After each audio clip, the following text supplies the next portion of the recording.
Y finalmente hoy comenzó el reparto de comida, de leche en polvo en camiones del Ejército, de acuerdo a un plan que estableció el Ministerio de Capital Humano. Claro que también estuvo la denuncia judicial que iluminó esta situación y que determinó que finalmente esa mercadería tuviera un destino. Pero ¿cuál? ¿Hasta cuándo? ¿Y qué implica esta aplicación de la política?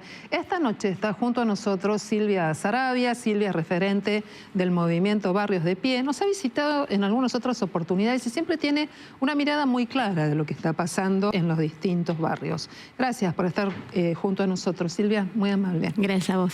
Bueno, ¿está empezando a llegar o no la comida y la leche en polvo? Vos te manejás y tenés un trabajo social muy intenso en el primer cordón del Gran Buenos Aires. ¿Llega o no? Nadie se ha comunicado con nosotros. Sí hemos tenido auditorías por parte de Capital Humano y por parte de Niñez y Familia desde el mes de enero. Han hecho esas auditorías incluso comprometiéndose a que iban a dar distintos tipos de asistencia. En su momento hablaron de una tarjeta donde se iba a poder comprar alimentos. Después dijeron que le iban a entregar alimentos a través de los municipios. Bueno, fueron diciendo distintas cosas según a quién iban a visitar. Esas visitas continuaron hasta la semana pasada. ¿Sí? Pero bueno, ante esta novedad de que se va a distribuir leche, no hemos tenido ningún tipo de contacto, de llamado, absolutamente de nada por parte del Ministerio, que entendemos que también está en un momento complejo por todas las renuncias que ha tenido, pero al mismo tiempo esta cuestión de alardear de que no hay intermediarios, bueno, finalmente Albino termina siendo un intermediario privilegiado. CONIN, a esto nos estamos refiriendo. Exactamente. La intervención de CONIN como institución, que es una institución muy respetada en líneas generales en el campo social, pero que no tiene sedes en todo el país, ¿o me equivoco? Bueno, según lo que ellos informaron, no las tienen, han dado un montón de explicaciones, de vueltas respecto de que ellos tienen algunas sedes, algunas provincias con más desarrollo, pero en que otras directamente no tienen presencia. Es algo similar a lo que planteó en su momento Cáritas y Asiera. Cáritas en nombre de las iglesias católicas, Asiera en nombre de las iglesias evangélicas, porque la situación es de tal nivel de catástrofe social que realmente haría falta, si uno quisiera llegar con la asistencia a toda la población, debería haberse contado con todas las manos disponibles. Bueno, evidentemente eso no estuvo en ningún momento en los planos de este gobierno y bueno, han cambiado un intermediario por otro, ¿no? Me parece que eso es lo que han hecho y bueno, y evidentemente quienes sí han recibido algún tipo de asistencia plantean que no tienen la capacidad de llegar a toda la población. En la línea que maneja el gobierno hasta aquí se suele asociar a las organizaciones sociales, grupos piqueteros, como gerentes de la pobreza. Sin embargo, el comedor que vos tenés como referencia no es un comedor fantasma, está inspeccionado, está registrado. ¿Qué pasa con esta mirada que se tiene sobre la forma en la que trabajan las organizaciones y lo que implica estar en un barrio en el que hay hambre? Mira, no es el primer gobierno que tiene esta mirada. Lo que pasa es que este ha sido, digamos, sin filtro, no ha tenido filtro, ¿no? Pero me parece que las organizaciones, ya desde hace más de 20 años en Argentina, mostramos que, bueno, las fallas que tiene nuestra democracia a la hora de poder dar de comer y a la hora de poder dar trabajo genuino, a la hora de poder tener acceso a la educación. Y eso evidentemente a los gobiernos les molesta. Eso por un lado. Por otro lado, hemos ido avanzando en el territorio intentando muchas veces contraponer nuestras prácticas a las prácticas de los punteros de los partidos tradicionales. Claro. Y como fuimos cuestionando eso, porque decimos hay que funcionar en asamblea, quien tiene más responsabilidad tiene más obligaciones y no más beneficios, un montón de cosas que la mayoría de las organizaciones tenemos como principios. Bueno, evidentemente eso molesta a la política tradicional, ha molestado históricamente y en este momento al proyecto de Javier Milei lo saca, ¿no? Entonces, qué sé yo, creo que tiene que ver con eso y en particular Milei ha planteado que la cuestión del individualismo, de la libre competencia, que lo traslada a todos los planos, no solamente al plano económico, sino también al plano de los vínculos personales.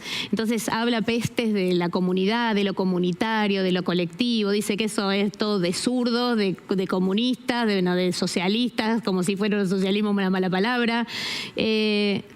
Y ciertamente lo que a nosotros nos parece es que en realidad tienen un concepto de vida, un concepto de sociedad, en la cual el lema sería el sálvese quien pueda. O, como él es el Rey León, la ley del más fuerte. Silvia, y no estamos en una selva. Ese discurso que recién remarcabas de Milei, ¿cómo penetró en los barrios o qué impacto tuvo en los barrios? Porque él fue muy votado en el conurbano bonaerense. De hecho, ha hecho mejor elección que en su momento Juntos por el Cambio. Mira, en el conurbano bonaerense y en toda la provincia de Buenos Aires, si el balotaje se hubiera contado solo porque lo que pasó en la provincia de Buenos Aires, perdía Milei.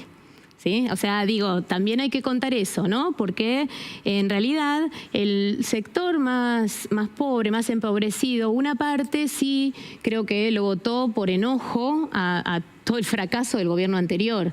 Ahora, me parece que hay una parte que evidentemente él toma, ¿sí? de esta cuestión de la sociedad que se instala, sálvese quien pueda, ese mirar desconfiado al que está al lado mío, en lugar de decir, bueno, vamos a hacer algo juntos. Una cosa que nosotros en el barrio tenemos que trabajar un montón. ¿Los lazos comunitarios se empiezan a romper o todavía no en los barrios? No, yo creo que se mantienen los lazos comunitarios, lo que ya estaba roto sigue roto, pero lo que se venía trabajando humanamente, si querés, creo que se está consolidando de alguna manera, porque es tan fuerte la agresión, es tan difícil lo que está pasando, mucha gente que tenía un trabajo formal y con cierto nivel de ingresos dejó de tenerlo, porque la desocupación es algo que avanza, nosotros lo vemos en un montón de gente que es despedida, que es suspendida, las changas en el barrio están siendo cada vez más difíciles de conseguir. Hay un deterioro generalizado, entonces no es que Milei tiene este discurso sobre una situación en que estamos bien, sino que todo el mundo anda agarrándose para llegar a fin de mes o directamente no se llega a fin de mes. Ahora, Silvia Saravia sigue estando aquí junto a nosotros. Una primera mirada sobre lo que implican los datos, pero también a la luz de una actividad que vos conocés porque vos sos docente. Este es tu trabajo, el de ser maestra, estar con los chicos y observar este escenario que recién contaba Leandro a partir de los datos de la UCA. No te voy a hablar de futuro, te voy a hablar de presente. ¿Cómo podés manejar esta situación frente a estos hechos? Mira, hay que recordar que la tarjeta alimentar, por ejemplo, cubre solo hasta los 14 años, ¿no? Porque hay una población entre los 14 y los 18 que todavía son considerados adolescentes que no tienen esa cobertura. Y lo que nosotros vemos es que, bueno, en lo concreto, que más chicos se quedan a comer en la escuela, que varios comen varias veces, cuando cuentan las situaciones de las cuales están rodeados, realmente son situaciones muy difíciles. Ahora, yo me quedé colgada con una cosa que dijo Marangoni, porque cuando él decía, porque es lo que a uno mucha bronca le da, ¿no? Porque Marangoni decía que el sector financiero había aplaudido a Milei y lo aplaudía a Milei. Es algo que tiene que ver con la realidad del sector financiero. El sector financiero en el primer trimestre de este año tuvo su mejor primer trimestre desde el año 2010. O sea, evidentemente no todos pagamos el ajuste. Los bancos. El sector financiero ha tenido el mejor trimestre en cuanto a ganancias desde el año 2010. O sea, hay un sector al que le va bien, al que no está teniendo problemas y Milei le garantiza su negocio. Mientras tanto, tenemos esta cuestión contrapuesta de que hay un montón de gente que no tiene para comer, que uno ve cómo se enferma. El otro sector, yo digo, dentro de los niveles de pobreza y los datos sabemos que hay un rango que tiene la asignación universal, que tiene la tarjeta alimentar, pero hay otro rango que es el de los jubilados, que no tienen ese nivel de apoyo, de acompañamiento, que no van a la escuela a comer, que son hoy los que más están yendo a los comedores comunitarios, que también son los que retiran los medicamentos que son gratuitos y los que no son gratuitos no los llevan. Ese es un gran tema. Y entonces, los medicamentos y cómo es terrible, pero aparte, en un contexto donde cuando ustedes comentaban lo que sucede con Capital Humano, desde Capital Humano la primera denuncia que se presentó a la justicia fue lo que pasaba en la DATSE, que son quienes entregan esos medicamentos, que son medicamentos para situaciones especiales. Presentaron la denuncia y la justicia le respondió que no había encontrado ninguna irregularidad. O sea que por donde uno vaya, la bronca que hay es esa distancia entre una realidad, ¿sí?, y una mentira grande como una casa, porque realmente nos están haciendo mucho daño. Yo creo que hay un montón de cosas que no se revierten de lo que está pasando. A veces uno se desespera cuando alguien te dice, bueno, hay que dar tiempo, hay que ver, porque los pibes que hoy comen mal, el propio Ministerio de Salud lo decía en su momento, tienen enfermedades como diabetes, como problemas cardíacos que no se curan, van a convivir con esas enfermedades toda su vida. Claro. Y el que no toma la medicación que le recetaron porque tiene una enfermedad crónica se muere. Entonces, eso es lo que estamos atravesando. Realmente es durísima la situación. Y bueno, y vemos a un gobierno que no registra, y eso es lamentable.